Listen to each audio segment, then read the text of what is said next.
Well, hello everyone, and welcome into another episode of Speedway Soccer Live. I'm excited to be with you guys tonight. I am Ben Wright, hosting in the absence of Davey Shepard, and I'm joined tonight by Jonathan Slape and Lucas Panzica. Guys, how are you doing tonight? Doing well, man. Doing well. Doing well. Looking forward to Friday. Feels like it's been ages since we've seen this team on the field. Yeah, 2 weeks in 2020 feels like 2 months. Yeah. So tonight we're going to talk about Inter Miami, the Nashville match coming up. About 5 minutes before we came on, news broke that Miami are going to be without 5 players tomorrow.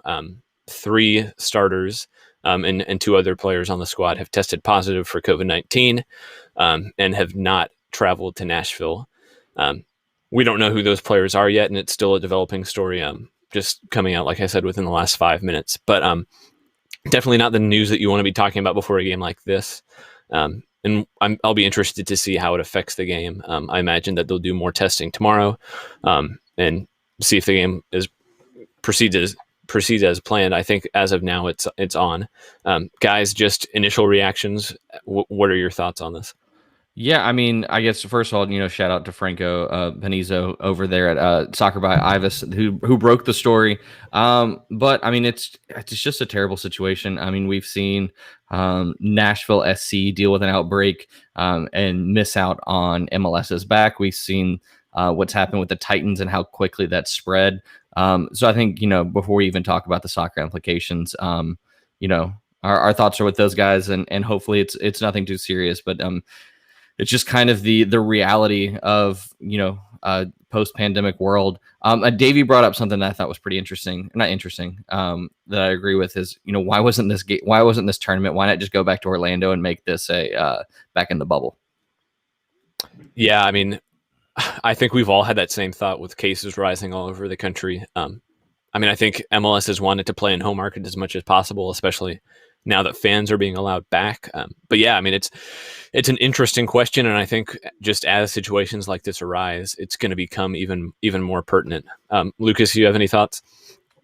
Yeah, well, Kobe Price of the Sun Sentinel, Ben, you retweeted, reported that at least 3 starters did not even travel, won't be available for tomorrow. So that really changes the whole complexion of things, right? If you're Gary Smith, and right now you're just as much in the dark as anybody else. Hopefully we'll find out more tomorrow, but you hope the game will be played because there's a lot of eyes on this game. A battle of 2 expansion teams that took completely different approaches to their inaugural seasons in MLS, and who's going to get the better of who. So I really hope the game is played, but just intriguing to see how Nashville approaches this now with just from a preparation standpoint of the night before a game, having no idea who may or may not be out there for Miami. Sorry, Slape, go ahead. No, I was just gonna say, and we've seen some reporting from Jeff Carlisle yesterday, and then some more stuff that came out yesterday. Yeah, it was yesterday morning, yesterday afternoon about there will be instances where if a team has to forfeit, it'll be the team that has an outbreak. So, which is just a terrible way to see a team advance in the playoffs. I agree, Lucas. I'm really looking forward to this game. I mean, it's been 2.5, almost 3 months since these two teams have faced each other, and they are completely different than those teams that played each other back at the beginning of September. So I was looking forward to seeing that, but looks like that could not happen. And it's important to note too in that Jeff Carlisle article, he said that MLS their first option would be to try to reschedule. Obviously, that's tough when you're in a condensed schedule, and it's even more difficult in this round when the winner would be playing on Tuesday night. So you can maybe delay it a day, but with a disease like COVID, where it's such a long incubation period, that doesn't really accomplish that much. So I mean, it's hard to see how rescheduling will help. So yeah, I mean, like we said, it's a developing story. Initially just got the news a few minutes ago, and we'll see what happens going forward. We'll talk a little bit more about that game here in a bit. We have an interview with Joe Lowry from the MLS Assist podcast coming up.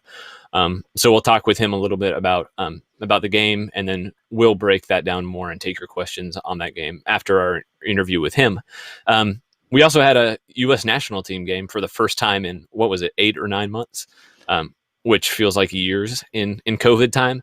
And guys, the U.S. national team is almost fun to watch again. It feels weird saying that, but I'm actually excited about this team. What is going on? Yeah, real quick before we dive in, Donald Hall in the chat wanting to know if there's any truth to the rumor that Inter Miami's scared to play because it will confirms they're the worst expansion team. Cincinnati would like a word with that. It's the only thing that they'll ever get. But no, talking about U.S. national team, I mean, yeah, this team is fun to watch. I mean, even that Wales game where it was a 0-0 draw, there were still a lot of things to be excited about. I mean, I know the biggest storylines are, of course, Yunus Musa and Giovanni Reina and those guys getting their first appearance. But I mean, I think for me, one of the big things was seeing the likes of Weston McKennie, who I feel is the captain of this team. If you listen to him in post-game interviews, listen to, in the little bit of behind the scenes that we get of them in training, this is a guy that is the leader. And I've always been a big fan of McKennie's game, and just seeing him step up and take that leadership role, just makes me even more excited. Yeah, it's more optimism than I can remember in a very long time with US, and maybe has something to do with how young the team is, but there's such a youthful chemistry to them. And the fact that not a single MLS player was there for those two matches against Wales and Panama. And it still kind of brings you that excitement of what you hope is kind of the golden age of US soccer. I mean, that the game against Panama, you saw moments where it was sloppy, probably let a bad team hang around for a little too long. But at the end of the day, with the final result, it was a good team just taking care of a bad team in CONCACAF. So that's what you want to see moving forward. And the youth makes it that much more exciting. I'm as excited as I think I've ever been for the U.S. national team. Maybe it's recency bias, but just because of how young the team is and the positions that they already are in their careers in Europe, I mean, there's no reason to not be excited. We did have Sebastian Lletget there, though, who was there from the Galaxy. So we did have one MLS guy. Okay, but one. I will say that, I mean, if Giassi Zardes or Josie Altidore were there for that game, that Wales game, there would have been goals, and I mean probably double the amount of goals against Panama. I know a lot of people have been really excited and really quick to write off the MLS guys and say like, oh, let's go forward. Like that's never bringing any MLS players, but especially with the depth at striker, Josh Sargent isn't scoring goals. Seeing Nico Giacchini score, but I mean, if a guy like Josie Altidore, Giassi Zardes, even potentially a Daryl DK, I'll preface that a little bit, knowing that he has yet to play with this team. There are options in MLS, and then at the defensive positions, I would argue that outside of John Brooks, our best center backs are in MLS. Yeah, I mean, so like that was going to kind of be my next question. Obviously, it was almost completely based out of Europe squad, but I think there are some spots up there for grabs, and I think we're going to see some MLS players, obviously in the squad, but fighting for those starting spots. Off the top of your head, who do you think? You already talked about some of the forwards, but who outside of those guys are some players that you think could push their way into starting 11 contention? I mean, the first guys that I think of are, Jordan Morris out on the wing, who, I mean, there's not an American player that has scored as much in the past 3 years on a consistent basis than Jordan Morris. I'm not the biggest Jordan Morris fan, but he is, contributing, and he's backing up with stats. But then I'm looking at, Walker Zimmerman, Mark McKenzie, Aaron Long, those guys at the center back positions, who, I mean, we saw Miazga did not look good the other night. He's a bit slow. I think that you need a guy that's a little bit faster next to John Brooks. So, I mean, I think any of those three guys definitely have a future. One of my biggest takeaways is I'm just tired of seeing Tim Ream. I like Tim Ream. I think he's a fine player. I just think we know who he is, and he's hit a ceiling. I mean, he's in his 30s. We know who he is as a player, and I think there are just options that are exciting coming up. I think if I had to pick a World Cup squad, I would probably put him in there. He feels a little bit. I know Matt Beasler in the 2014 World Cup ended up being a standout player, but he feels like a similar type player who might not be flashy, but you know what you're going to get from him every game, and he's a veteran. He's a leader. But I don't think he should be in the starting 11 by any means. So this kind of goes off a question from John in the chat, but as far as defense, what were your opinions, both Lucas and Ben, how do you feel about Dest on the left, Dest on the right? Are you a Dest Cannon guy or a Dest Robinson guy? Um, I like Dest a lot. I think if you told me like 2 years ago that we would have any player for Barcelona starting for the U.S. national team, I'd tell you you're insane. And Dest looks like that he's comfortable at that level. I think he's one of the more talented players that we've seen come through the U.S. In a long time, or play for the U.S. Obviously, not come through the U.S. I think he's good enough that he can play on the left. And I think the real issue comes down to the fact that you have more good right backs than you do left backs. So I think while he's better on the right, the trade off is just less. I would feel better starting Dest a little bit out of position if it means that you can get Reggie Cannon on the field, or even a guy like DeAndre Yedlin. If you have Dest on the right, you're looking at Robinson as possibly the starter, who I think he's a fine player. I just don't think he's shown that he's consistently capable of playing at that level. And if it's not Robinson, who are you looking at then? Like playing Tim Ream out of position, or like Sam Vines, who I think could grow into a decent player, but you just don't have as many options. Or a Daniel Lovitz, but... Well, you also have to be asking this question about 2 years from now, right? And where will Anthony Robinson be 2 years from now in his development? And in a perfect world, I think Robinson on the left, Dest on the right in 2022, if everything works out as best as it possibly can for the U.S. back line, I would say those are your two starting fullbacks, would you not? I mean, the way Reggie Cannon's playing at Boavista, I think, in 2 years, he may be somewhere else by then. But I mean, he has made the step over from MLS and slotted in very quickly for that Boavista team. So, I mean, I think that he is in a better position to get better and to advance his skill set and develop more so than what I've seen from Anthony Robinson. Yeah, I agree with that. I think it really comes down to, do you want a left-footed guy or a right-footed guy starting at left back? And I feel like a lot of times it's just weird seeing a right-footed player play on the left. But I think Dest is two-footed enough and he's good enough that he can make up for it. He's not going to be like Ashley Young and like every time he gets down to the touch line have to cut back and hit across and with his right. He can play a ball with his left. And I think we've seen Greg Berhalter before. He's fine playing kind of an inverted fullback. We saw that experiment with Tyler Adams, and so I think he can make it work. But I mean, I think the main takeaway for me is that there are plenty of options coming through. There's more talent than I think we've seen in years, probably since the early 2000s. And I think with the World Cup coming to the U.S. in 2026, I mean, there is a lot to be excited about. Guys, yeah. Any final thoughts on the U.S. national team before we move on to our conversation with Joe? Yeah, I'll real quick. I don't think Tim Weah is our best right wing player right now. I like Tim Weah a lot, but he's just got to play. I think it could be Gio Reyna that's out there. I mean, especially if Yunus Musa commits to the United States, then I want to see that McKennie, Musa, Adams midfield with Gio outright. But I don't know if it's Weah, but I think Weah has a place in this team because he can play all across the front three. I'm biased because Weah's father is an AC Milan legend, George Weah. So I personally would love to see him representing the U.S., manning the right wing spot. And isn't it funny with Musa?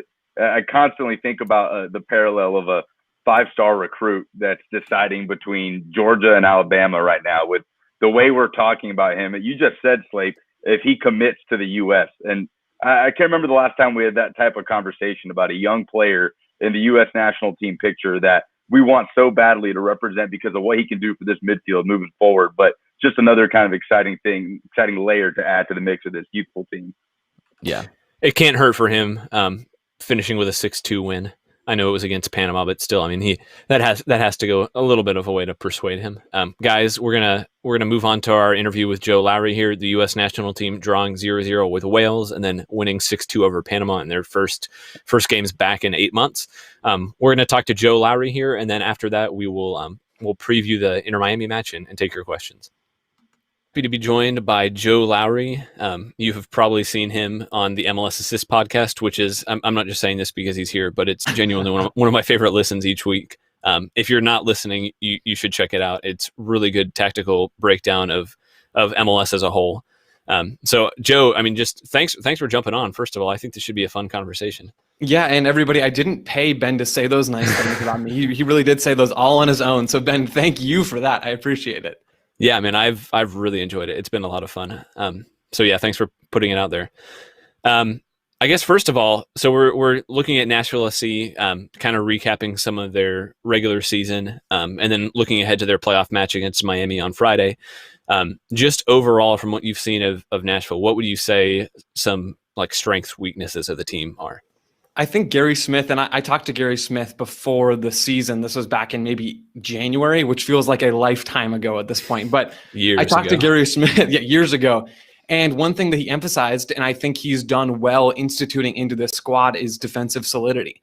Talking about how he wants the team to be structured. And I think we've seen a very structured team from Nashville in most of this season. We've seen a solid defensive team who can close down passing angles, who's built around their square, the two central defensive midfielders and the two center backs. I mean, Walker Zimmerman just won Defensive Player of the Year, right? And we know, and I know you guys have talked about this over and over again, how good Dax McCarty and Annabelle Godoy have been this season. That square of players with Romney as well in the back has been exactly what Nashville needed them to be this season. And I think it's a great move from them to build around those four guys, more or less. Obviously, there are other players who have come in and done those jobs over the course of a long, weird season, but the spine of Nashville has been good, and that has filtered in and poured over into the rest of their defensive shape. And I've liked that from Nashville this season, playing mostly out of that 4-4-2 with a few variations here and there, but their structure defensively, Jordan loves to talk about this, my MLS Assist co-host.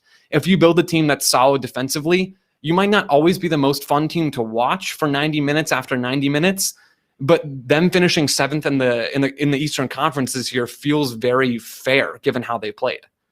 Yeah, I mean, before the season, Mike Jacobs, the GM, I think he's kind of described his job a little bit as to under-promise and over-perform. So I think he probably undersold some expectations going into the season, but he said his baseline expectation was to just be competitive in every game.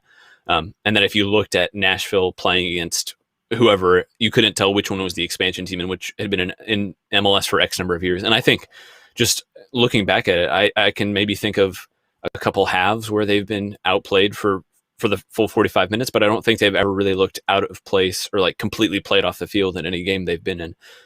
And given some of the issues that we've seen with Minnesota, Cincinnati, I mean, even LAFC were beaten 5-0, I believe, a couple times in their first year. I think that's a pretty impressive feat.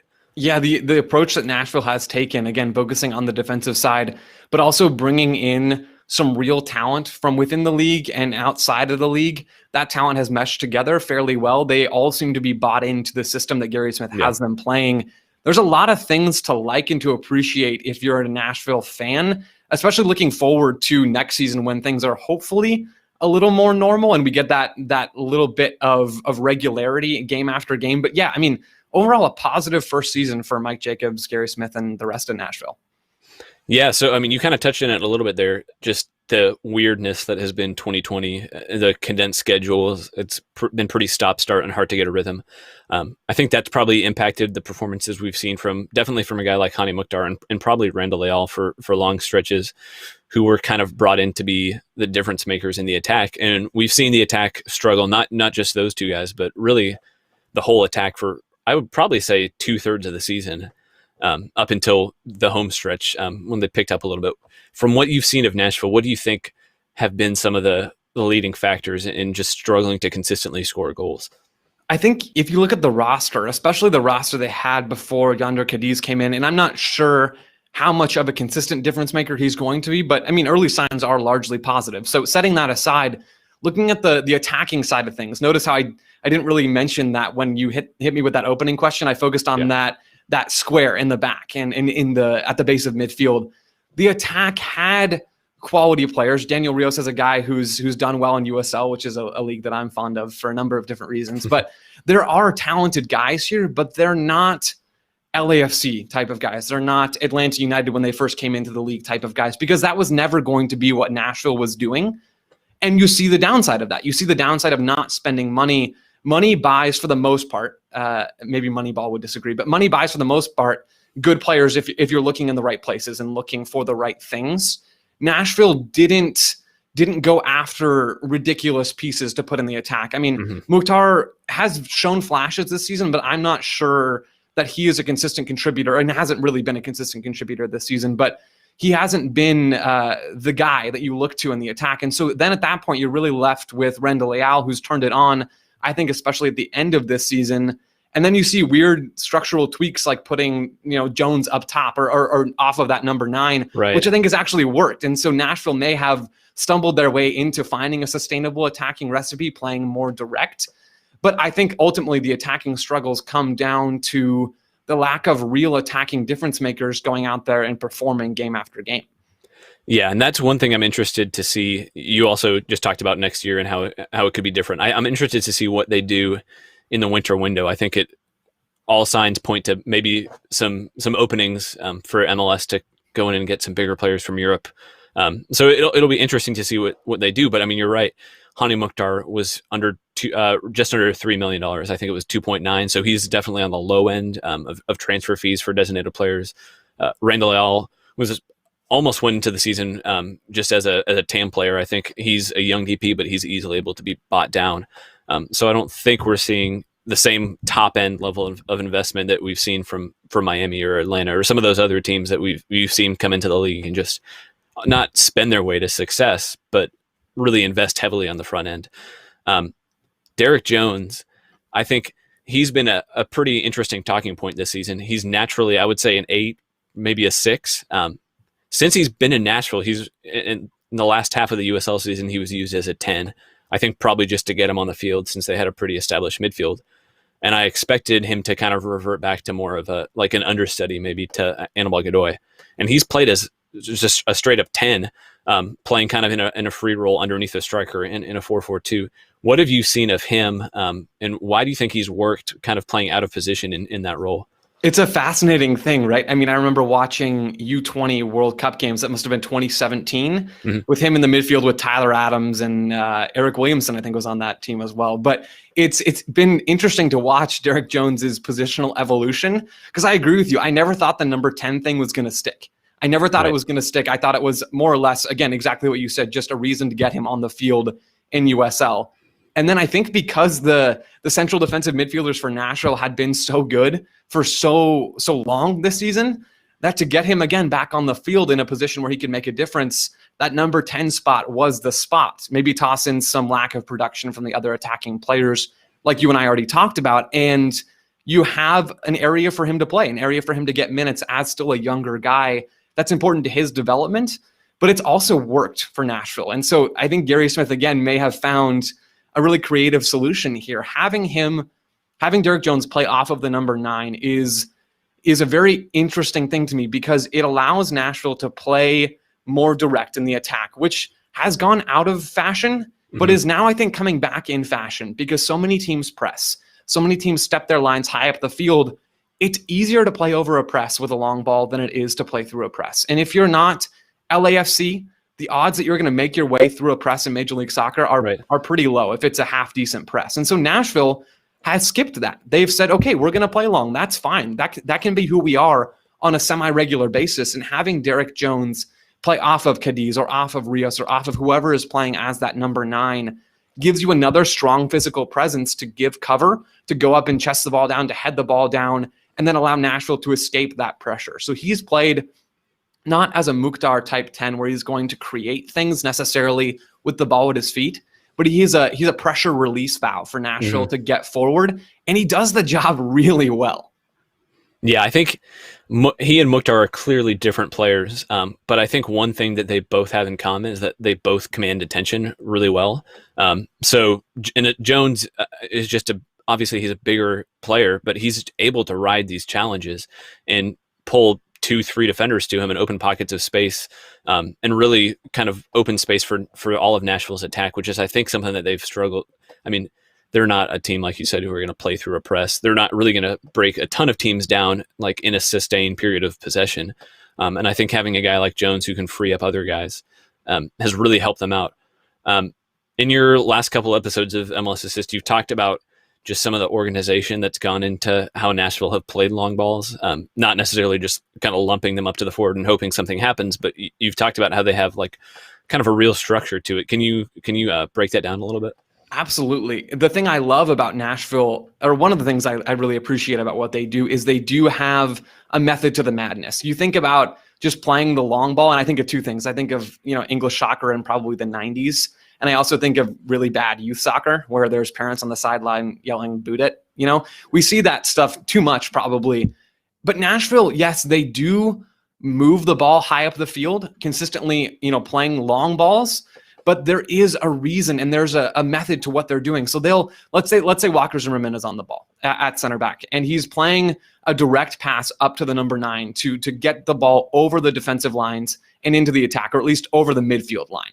So then the number 9, the ball's coming to the number 9. Instead of Nashville letting that number 9 be isolated on an island, they'll give that number 9 Derek Jones. They'll give that number 9 one of the wingers, or maybe one of the double pivots stepping forward. They'll have really good second ball structure so that when they do play direct, when they do play long, they'll have pieces there to pick up the ball, because the odds that the number 9 wins it, or maybe the ball's up to Derek Jones, the odds that player is going to be able to win it, with his back to goal and with pressure on his back, maybe even a guy in front of him, the odds are low, right? So give that player, give the receiver more help, as much help as you can, win the second ball, and then transition quickly from there. I think Nashville do a really great job of that, and that's been one of my favorite things about watching them play that more direct style this season. Yeah, and I think for me, that's kind of why I've been excited to see what Yonder Cadiz brings, because I think he might not be a guy who scores 15 goals a season. I think that's probably a stretch, but I think he's definitely a guy who can hold the ball up well, and not just keep possession, but I think he can bring teammates into the attack.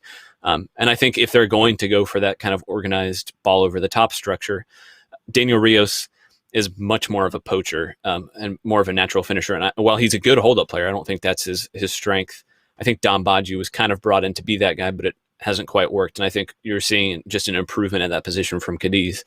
Part of that structure, I think, too, is just how they have Zimmerman and Romney, who are both able to break lines in possession. I think Zimmerman kind of gets some of the headlines, and he's definitely more flashy carrying the ball out of the back, which I know you love. But Dave Romney, I think, has kind of been understated in his ability to break lines in possession, and really he's been pretty key to what they do with the ball. What have you seen from those two, especially that help Nashville with the ball? Yeah, first of all, thank you for the center back plug there. I appreciate that. I love a good center back, especially an offensive-minded one, and Walker Zimmerman is that guy. He spent at least a few unintentional minutes, perhaps, as a number 9 over the course of this year. He may have been Nashville's best 9 for the first couple weeks.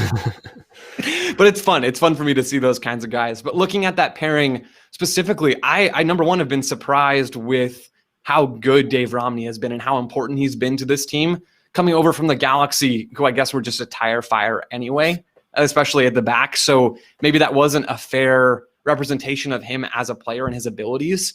Seeing him in a strong defensive team has made him look so much better. And he has helped Nashville so much in the back, playing off of Walker Zimmerman. Like you said, Ben, I think you hit the nail on the head. Their offensive abilities are both solid, bordering on great, somewhere in the above average range. Having Walker Zimmerman be able to play those line breaking balls, yes, on the ground, and again, accurate passes in the air. Same thing more or less with Romney. I mean, it's two talented center backs that really are keying so many attacking sequences, because Nashville does rely on their defenders to play the ball forward into the attack, maybe not in the strictly modern sense where the ball is always on the ground, breaking lines into an attacking midfielder who can then turn. It might be a little bit more direct, but you still need center backs who can reliably break the ball out of initial pressure, play it forward, and then help the team get forward from there. So yeah, I mean, Walker Zimmerman and Dave Romney have been essential to this team. I think too, I would say one of the misconceptions I've seen about Nashville is that they're just a team who likes to put 10 players behind the ball, and just sit and absorb pressure. And I think they do that at times, but I think there's been more to it than that. I think you've seen, especially when Badji was the starting 9, kind of a press from them at times. Really, the front line with Badji and Mukhtar would press, and you'd see Godoy and McCarty pick up really good spaces to intercept the ball and go directly to goal. Do you think that's a fair assessment? And what do you think? How do you think that's worked for them? I do think that's a fair assessment. And it ties into one thing I said earlier. Everybody presses now. And even though Nashville has taken a more just a different attacking approach than we see a lot of other teams, even in MLS, take. They still do press sometimes, and they can use that as a great way to start transition attacks, because I think that is their offensive key. They want to break into space as quickly as possible. I mean, that's what everybody wants to do, really. And Nashville's approach to that is, sometimes we're going to play a 4-4-2 defensive block, get those players behind the ball, or get 8-9 guys behind the ball, and then we're going to win it and go quickly. Other times we're going to play out of pressure more over the top, or other times we're going to step our lines higher up the field and we're going to press. We have athletic guys in a lot of different spots on the field. We have really smart central midfielders. We're going to close off those passing angles. Our center backs and the rest of our back line are going to pinch forward, and we trust those center backs especially to deal with any runners that come their way. If you suffocate teams that way, then win the ball high up the field. That's half the distance now already to goal, and play from there. So I think the press has been not an overwhelmingly common thing from Nashville this season, but it is a weapon that they've used to create those transition attacks that they've become really dangerous in at least some moments. So kind of looking forward, Inter Miami is coming up on Friday. They're a team who I would say have probably underperformed preseason expectations for sure. I think a lot of people looked at them and thought that they were going to be Atlanta United 2.0, just with the investment in young attackers that they've made. Gary Smith was quick to point out in their pre-match press conference earlier today that Nashville and Miami are not in the same position, and that in any regular season Miami wouldn't be here. But just looking at them, what do you think some of their strengths and weaknesses are, and why have we seen them struggle to deliver on preseason expectations? That's a fantastic jab from Gary Smith. I love that a lot. And he's right. And Nashville haven't been the team that I thought they were going to be, the team that I think a lot of people expected them to be this season. Some of the issues that they have, their midfield is slow. When it's Will Trapp and Blaise Matuidi in there, Matuidi is not the same guy that we saw for France in 2018 at the World Cup, playing that left-sided midfield, center midfield role. He has lost a lot of his bite and energy in midfield as he's aged. He's not the same player at this point. And then Will Trapp, we know from watching national team games, from watching him with the crew in the past, good on the ball in a lot of instances, can ping that diagonal, but is not going to cover a lot of ground defensively. And so there's a moment etched in my mind. I think it was Red Bulls Inter Miami, or maybe Orlando Inter Miami. Clearly it's not that well etched in my mind, but I remember whoever it was splitting Montreal. Doesn't matter, but it was Montreal. It was a Montreal Impact attacker splitting right between Matuidi and Will Trapp and just breaking through those guys like a knife through butter. I mean, that for me has been a huge issue. They also have Victor Ulloa, but he's not been playing as much recently. It does seem to be that double pivot of Trapp and Matuidi for Diego Alonso. So I think that's problem number one. Problem number two for Nashville is that they've not been able to put the ball in the back of the net on a hugely consistent basis. Yes, Gonzalo Higuain is now a part of this squad, but he's not been hugely impactful, not even really more impactful than Chicharito has been in, again, the tire fire LA Galaxy right now. So the goals haven't been coming, and I don't think that's necessarily on Higuain, or it wasn't on Carranza, Robbie Robinson, or even Agudelo before that, coming in and stepping in as the 9 for Inter Miami. I think a lot of it has to do with the poor play of the attacking players around the number 9. Pizarro has shown well in large stretches of this season, but I think he really does. And I'm not the only person banging this drum. I think he needs someone to play with him. I think Inter Miami looked at their best when they had Lee Win on the roster before they shipped him off to New England. Yeah. I mean, when he had a creative partner, because Pizarro plays more on the wing for Mexico. He can do both jobs, and he can do both jobs well, and well enough at least.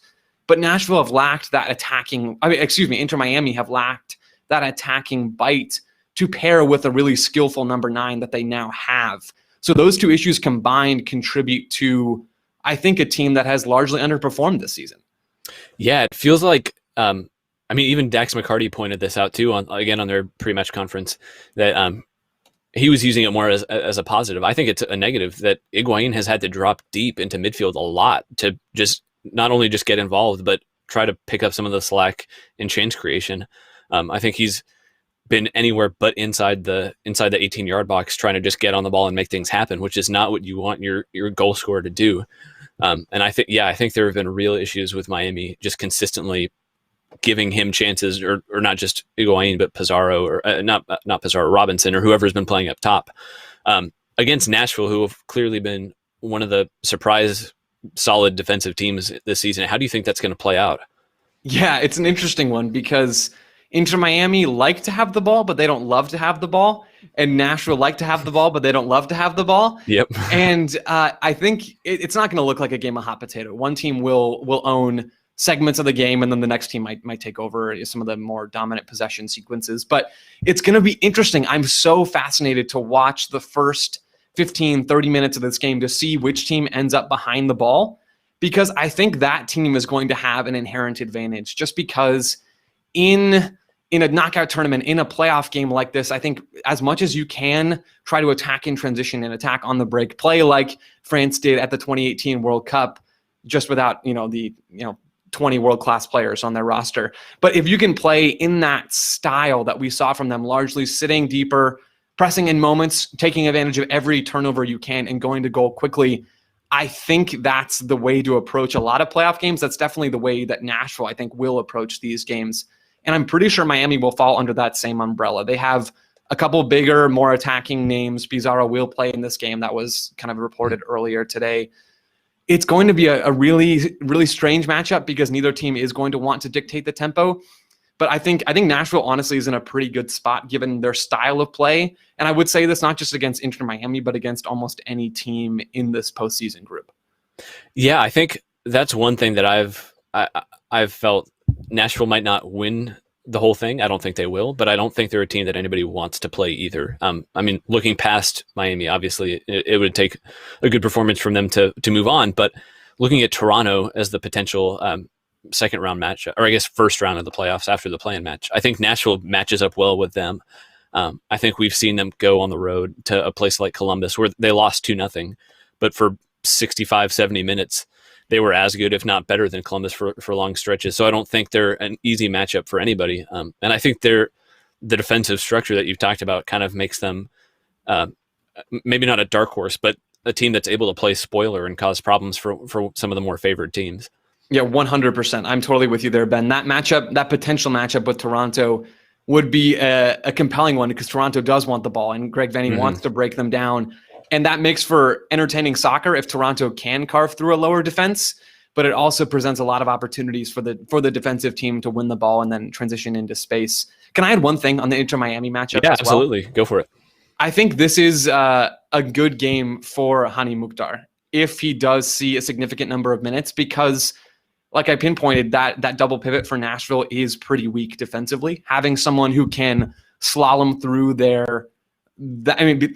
between those two players or around those two players or whatever it is, I think that could be a great opportunity. The same thing could be said for whoever's starting at left midfield and right midfield for Nashville. If those guys pinch in a little bit, tuck inside, maybe get on the ball and cut in, that could be a great opportunity to expose the limitations of those two Inter Miami players. So that was just one more game plan sort of thing that I wanted to toss in there.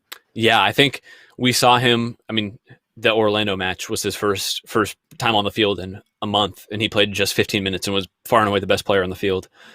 Goal and an assist, and I think getting him up and running and into form, 2 weeks of rest to get fully fit, I think will be huge. I think as Mukhtar performs, kind of Nashville SC will perform in the playoffs because, I mean, like you said, he hasn't been as influential as they would have liked, but I think he's shown in flashes just how important he can be to this team. And I think hopefully looking forward to 2021 with a more regular schedule and a full preseason time to get adapted, I think we'll see more from him. Which kind of leads me into one of my last questions. Just looking forward, obviously still playoffs to go, but we're rounding towards the end of the season. What do you expect to see from this Nashville side in 2021, and what would be some areas that you would be looking to improve, just from a roster standpoint? Stylistically, I expect a very similar Nashville team. I think we'll see them continue to build on the strong foundation that Gary Smith has built, and that's a good thing. I think their identity is clear. They want to attack in transition. They want to be difficult to break down, and they want to step high at times. That identity is good overall. I mean, that's kind of an objectively solid plan to approach a soccer season with, and I don't see a reason to change that from Nashville. So then looking at the personnel side of things, there's room to both provide depth, and there's also room to provide maybe a quality attacker on the wing. I think maybe right wing could be a spot where Nashville look to bring in a very good player. If they're looking to spend a little bit of money, you already bring in a number 9 midway through this season in Yandre Cadiz. So that doesn't seem like a high priority to add another guy at that spot at an already crowded position on this roster. You've got Randall Leal, who's been bright at times this season on the left side of midfield. You've got a couple of different number 10 options that you and I have already gone over today. So then I look at the right side of midfield and think, if you have a game-changing type of player there, you are so difficult to beat because you absorb pressure defensively, and then you have a stable of quality attacking guys, maybe led by that new acquisition on the right wing, if that does happen. That, for me, is probably the best reality if you're a Nashville fan or a part of this organization. That would make them even more difficult to play against than I think they already are. Yeah, I think probably I would guess that before the season they were hoping that would be David Accam, and he's just picked up injuries at really frustrating points throughout the season, so I don't think it hasn't panned out like that by any means. I'm interested to see what they do in midfield. I know Godoy and McCarty have been really strong, but I mean at the same time, McCarty's 33, Godoy's 30, and while you have guys like Anunga who have really, really impressed this season after USL, I kind of wonder if they're going to spend a little bit of money in center midfield and maybe bring in a young guy who could potentially grow into a bigger role and be sold on, because I think that's really what they're trying to do, is be maybe not as flashy as Atlanta, but that same kind of model where they can find guys under the radar from South America, Central America, and eventually sell them on. And I think that's probably just where MLS is going as a whole. Before we let you go, just let our viewers know where we can find your stuff, what you have going on. I know we've talked about MLS Assist, but if you want to give a little bit of more info on that, I think they would love that. Yeah, absolutely. So you can find me first on Twitter. That's probably the best place to go, at Joe C. Lowry. So that's my username. I just changed it, so I had to really enunciate it there to make sure I didn't mess up. But you can find me on Twitter, and there'll be links to whatever I'm working on over there. But yeah, MLS Assist is a podcast that Jordan Angeli and I started way back in January. Now, again, years ago, Ben, where we go through and break down a lot of the soccer that happens on the field in Major League Soccer and talk about why things happened, not just talking about the things that happened, but getting into the nitty-gritty details of at least why we think things may have happened. So we've had some good interviews there this year. Luchi Gonzalez, Yohan Dame, who's a really interesting story for FC Cincinnati, even though they have been, I just like the term tire fire today, apparently, but that also applies to them just as it does the Galaxy. But that's been a really fun project that Jordan and I have been working on this year. So if you support us and listen to us, that would be great. And then, yeah, I've also been stepping in some difficult circumstances with the Total Soccer Show, and I will continue to be a part of that in the near future. I'm working with Taylor on things there, doing Soccer 101 episodes and appearing there every once in a while. So if you are interested in hearing more of my voice, that is another great spot to go. Well, man, thanks for coming on. We've talked about this for a while, but it's fun to finally do this. I appreciate your info, and yeah, like you said, definitely go check out definitely MLS Assist and Total Soccer Show. That's been fun to hear you on there as well, and thanks for matching too. I know that was planned. Oh yeah, definitely a planned twinning from Ben and I. Dude, thank you for having me on. Seriously, I really do appreciate it. This was a blast, man. Take care. Well, hey, everybody, thanks again to Joe Lowry for jumping on and talking with us. That was a fun conversation. And I mean, I said it on our interview with him, but if you're not listening to the MLS Assist podcast already, you should. It's some of the best tactical breakdown around the league. And as someone who just enjoys watching soccer, I have a blast listening to it. And I think you will too. So yeah, we are back. We're ready to preview the Nashville Inter Miami match. I have traded in my Heineken 0.0 for coffee. Davey gets a lot of grief for drinking Coors Light, and I figured I had to one-up him. So yeah, that's the Heineken 0.0. Guys, some more info coming out on the positive cases that we've seen from Miami. Jeff Carlisle reporting that it was from earlier in the week, potentially Sunday or Monday. So, I mean, again, it's still a developing story, but it sounds like it could be more contained than we initially thought. But looking at this matchup, it's a matchup that Nashville has had the better of. They've met twice this year. Nashville won 1-0 and then got a 0-0 draw. And now with Miami missing players, having to travel to Nashville, how do you guys think this one plays out? Sleep, I'm gonna throw it to you first.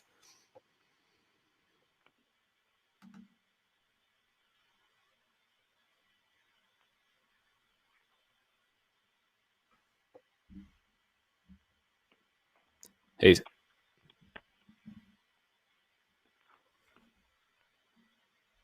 Hang on, we're having a little bit of technical issues. Can you hear me now? There you go. There you go. Yeah, sorry about that, guys. No, I was going to say, real quick, I was just going to say that just another shout out for MLS Assist. It's a podcast that I really enjoy. Go check out Jordan and Joe did a quick in like 40 minutes. They previewed every playoff team, which was pretty impressive to get through. I guess that's 18 teams. So go check that out. Check out MLS Assist. But looking at this team, I know that we've talked about this all year long, is that Miami and Nashville are forever linked because they're expansion teams that have been, given different tags. Miami's been the sexy attacking team, whereas Nashville's just the boring defensive team. But, looking at the stats, it's a bit different than what you would have. Miami has scored one more goal than Nashville. They've conceded 13 more goals than Nashville. And so, I mean, while they both get different tags, as Miami gets the attacking talent, I mean, it's clear that Nashville has been just as good in the attack and better at defense. And I think that's just where this game is going to come down to it as we kind of start to dive into the nitty-gritty of this game. Yeah, and we've talked about it all season, right? About how Nashville and Miami, or Nashville has kind of been the antithesis of how Miami was built. And look, Nashville's been the more balanced team. It's been the more consistent team, more structured, and honestly, the more explosive team. Slape, you mentioned Miami's only scored one more goal, just in terms of all the goals combined for the season. But especially late in the year, Miami scored 3 goals in one match once in the regular season, and that was back in August.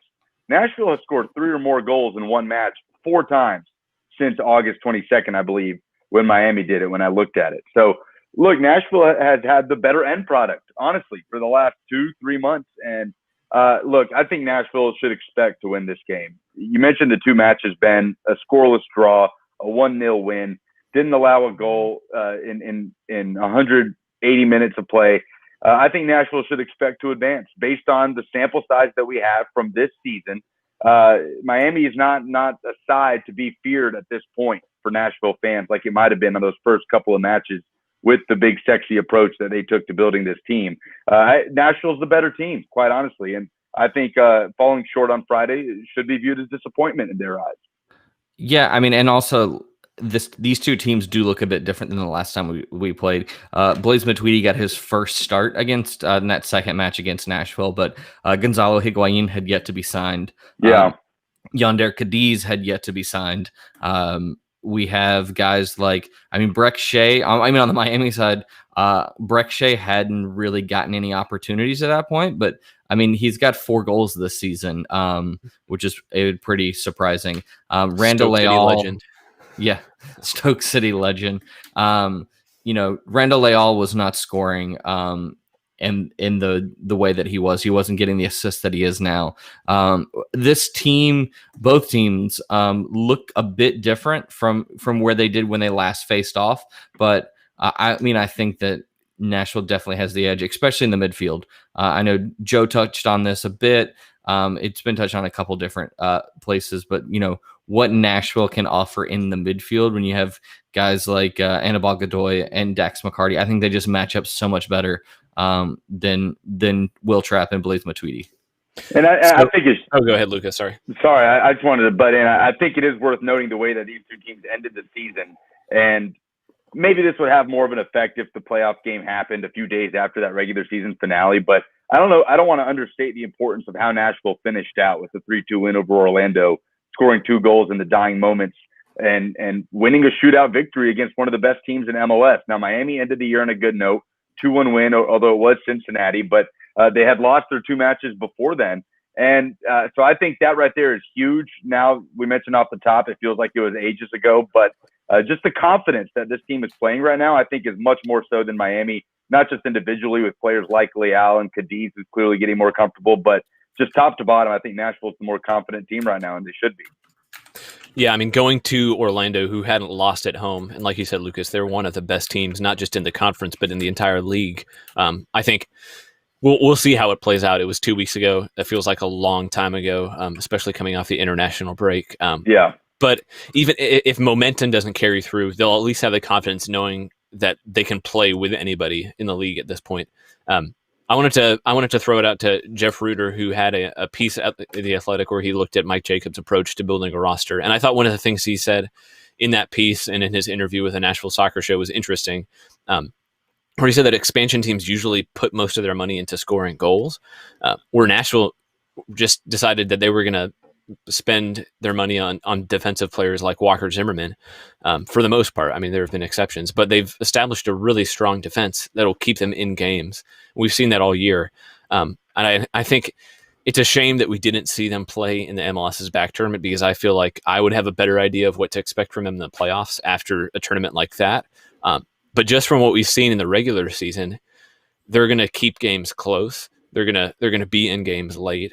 They're not going to get blown out, and I think with their defense, they are not going to be the favorites in probably any game besides this game tomorrow. And if they advance from that, I think they could cause problems for lots of teams. They're not going to be really afraid to go anywhere, and I don't think there's a team in MLS that will be happy to see them come to their stadium. So I think getting a win tomorrow. I don't think it's going to define success for their season by any means, but I think it could set them up to potentially play spoiler down the road. Yeah, and I think another thing that has kind of been overlooked a little bit when comparing these two teams as we're going into the playoffs, Gary Smith has been here. Gary Smith has coached playoff soccer in MLS. Diego Alonso, as good as a coach he is, and his experience in South America, has not.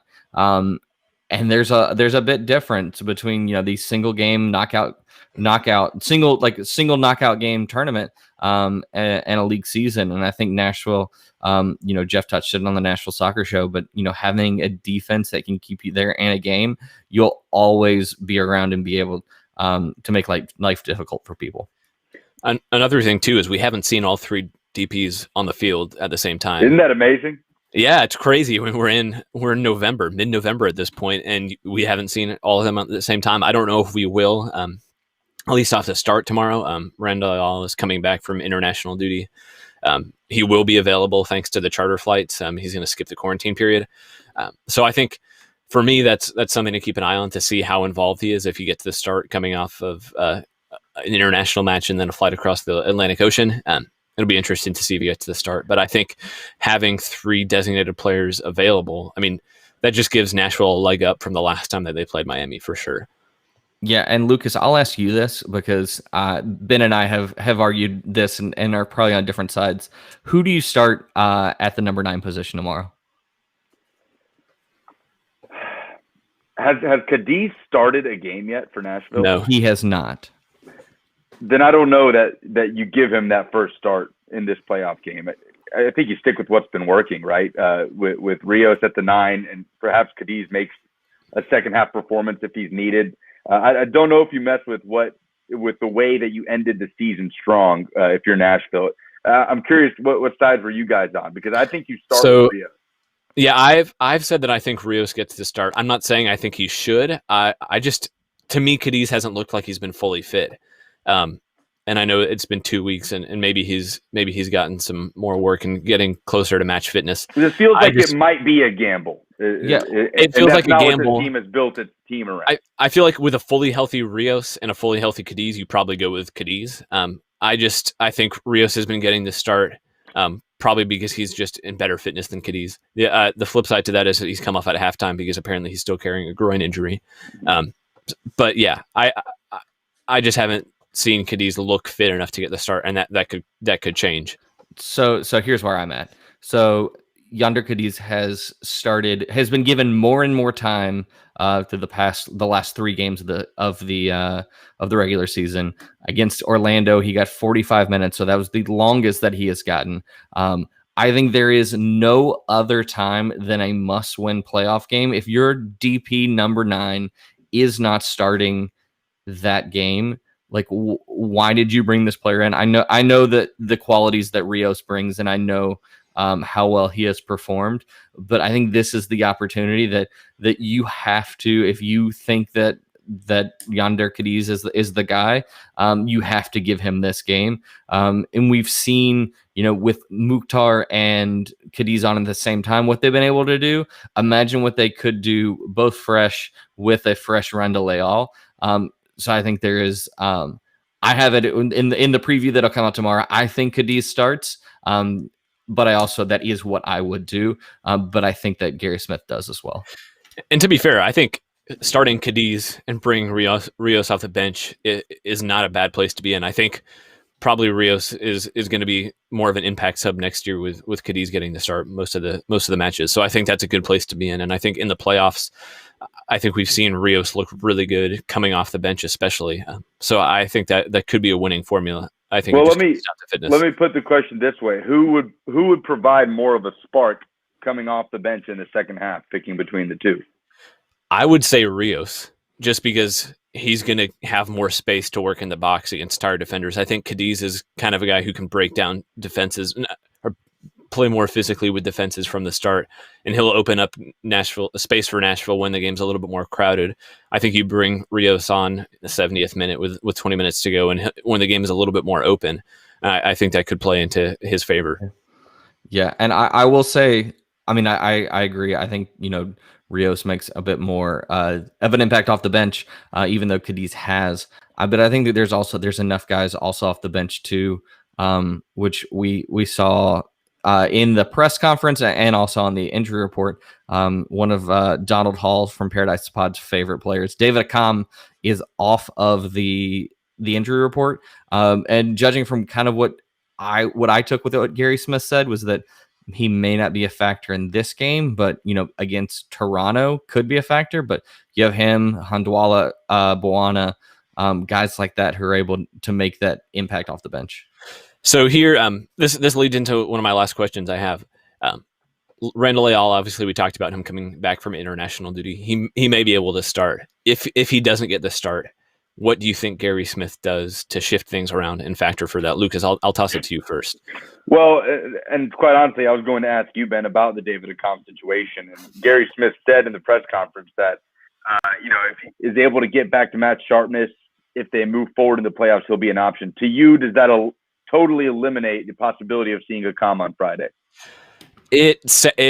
I don't think it completely eliminates it, but Gary Smith didn't seem very confident that he would play. He definitely said as the playoffs go on, he would become more of a factor. He said he's only trained for 4 or 5 days after about 2 months off. So the question is, if Leal is not back to fitness or not able to start, then what does Nashville do? Yeah, and I would say I think it comes down to Derek Jones at the 10 and pushing Mukhtar wide. Yeah, Mukhtar ride white, and then a guy like Boana. What would you do? I think that I'm a Derek. What I would do is probably start Boana. What I think Gary Smith will do is we'll push Mukhtar out wide and bring in Derek Jones. I like Derek Jones later in the game. I don't know if I would, in this game specifically, if I'd want to see him from the beginning, but I like him, his ability to drive at a back line, a tired back line off the bench. I think is an asset that you would want to, keep in your back pocket. Are we saying this with the assumption that it would be Moyle on the left wing? I think at this point Moyle's kind of a lock. Or he's earned that, yeah. Yeah. I mean, I think if it was me, I would probably start Boana like Slape said, but I feel like if Leal doesn't go, it's probably going to be Mukhtar, Moyle, and Derek Jones kind of. I mean, we've even seen Jones kind of rotate out to a wide position. It can be a pretty fluid line, but yeah, I think that's probably what Gary Smith does. The other thing to consider, Anibal Godoy has been back in training for a few days. If he isn't fit and isn't able to go from the start, are you guys confident in Brian Anunga holding down that position in a playoff game?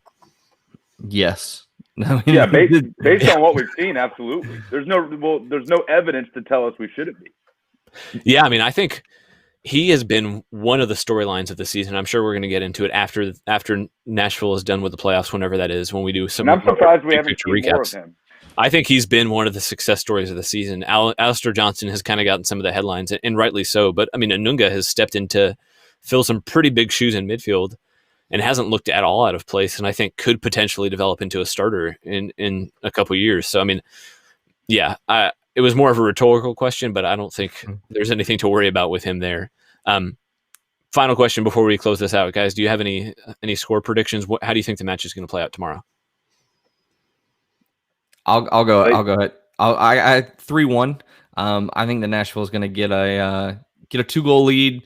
I think it'll be 2-1 at one point, and then at that point when Miami is pushing for a late equalizer, I think Nashville's able to get one on the break. Yeah, I have 2-0 Nashville. Look, Mike Jacobs and co. have done such a good job of raising the floor for this team all season and before, and that bodes very well in the postseason. And that's why we were so excited to see Nashville and MLS is back, right, in Orlando. How will this team do in a knockout setting? Well, now we're going to have that question answered. And I think what they've done to raise the floor with the solidity on defense is going to do enough to frustrate Miami. I don't think they find the back of the net for the third time that they play. I think there'll be a 0 on that end, and I think Nashville does enough in the final third. Look, I have supreme confidence right now in Nashville SC for the short term right now for Friday. I think it's a 2-0 win. Yeah, I'm going to go. I initially said 2-1 when we did our predictions for Slape's preview. But now with the news that Miami is going to be missing 3 starters, they're not an incredibly deep team anyway. I think it's unfortunate for them, but it just plays into Nashville's favor a bit. I'm gonna say 2-0 as well. Guys, final thoughts? No, I mean, I'm just looking forward to the game tomorrow if it does go through. Big thanks to Joe for sitting down with you, Ben. I know I got a chance to listen to it now for a second time, but really enjoyed what he had to say and bring to the table. But got very excited for tomorrow, very confident, and just hopefully we get to see this team play. Yeah, great stuff from Joe, really. And anybody that likes soccer in any form or fashion, whether it's MLS, European soccer, needs to go listen to Total Soccer Show. But look, I mean, it's been a bumpy ride, right? In 2020, it's been quite a year in this inaugural season, and now this first playoff matchup is happening tomorrow night. I can't wait. This team is confident. I think they get off to a strong start. I'm looking forward to it. Guys, that's going to do it for us tonight. Thanks, Slape and Lucas, for joining us, for helping us out tonight. You can follow Jonathan at JSlapeSSP on Twitter. Lucas is just his name, Lucas Panzica, and I'm Ben Wright. You can find our written coverage of Nashville SC on BroadwaySportsMedia.com.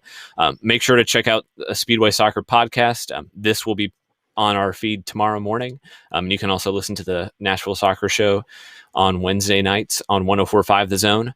Guys, we will be back tomorrow with more coverage of the Nashville SC Inter Miami match. Thanks for sticking with us, and we'll see you next time.